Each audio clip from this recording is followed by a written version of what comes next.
गदाधरं पाण्डुरङ्गं शूलहस्तं कृपानिधिं सर्वरोगहरं देवं दत्तात्रेयमहं भजे।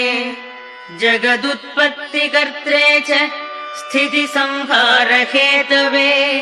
भवपाशविमुक्ताय दत्तात्रेय नमोऽस्तु ते।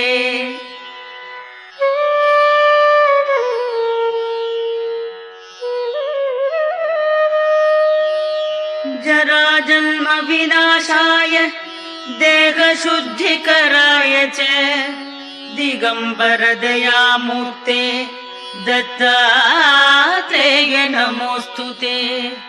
कर्पूरकान्तिदेहाय